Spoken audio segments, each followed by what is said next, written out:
Bonjour, dans cette vidéo, nous allons voir comment réaliser un checkout avec AirSami.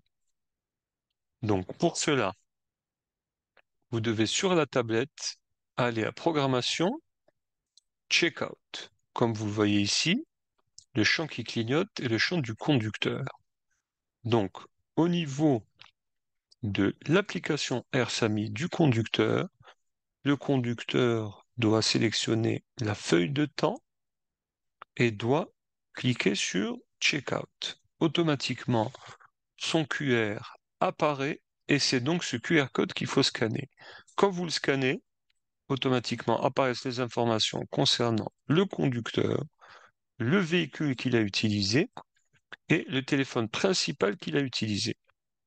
Ensuite, il suffit de rajouter le kilométrage que vous avez au niveau de votre véhicule, les informations complémentaires éventuellement, et vous sauvegardez.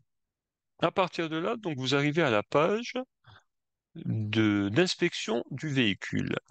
À ce niveau-là, vous avez donc les différentes informations concernant le véhicule, les conditions externes, les feux, les essuie-glaces, et toutes ces informations s'actualisent régulièrement en fonction des informations que vous rajoutez. Par exemple, ici, vous pouvez mettre un feu orange ou un feu rouge et hum, quelques informations ou commentaires complémentaires nécessaires. Le plus important aussi consiste à vérifier donc les différentes faces et l'état du véhicule. Donc dans ce cas précis, si vous voyez que le véhicule a reçu par exemple un coup et qu'il n'est pas dans les photos par défaut, donc si c'est par exemple le côté conducteur, vous pouvez à ce niveau-là donc cliquer sur la photo que vous avez prise et rajouter par exemple un petit cercle pour montrer que un coup a été reçu à ce niveau-là. Et ensuite, cette photo sera considérée comme photo par défaut. Dernière étape, la signature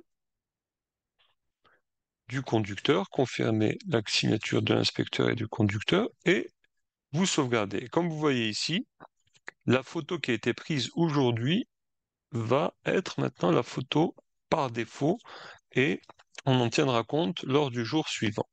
Dernière étape, bien sûr, vous sauvegardez. Il faut savoir qu'à n'importe quel moment, vous pouvez accéder au compte-rendu du checkout. Pour cela, vous allez à Centrale RH, statut de l'employé au quotidien, et donc vous pouvez cliquer. Donc,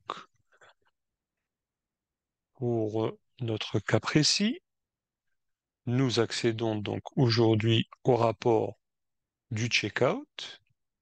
Donc ici, vous avez la date, les heures de travail, le nom du conducteur, son identifiant, le nom de l'inspecteur, lors du check-in, lors du check-out, le téléphone, la plaque d'immatriculation, le kilométrage, les informations concernant l'essence, le type de véhicule, toutes les informations. Vous avez donc la photo qui a été prise avec le coût et vous avez les signatures. Dernière étape, vous pouvez bien sûr le télécharger et l'imprimer à n'importe quel moment. Merci de votre attention.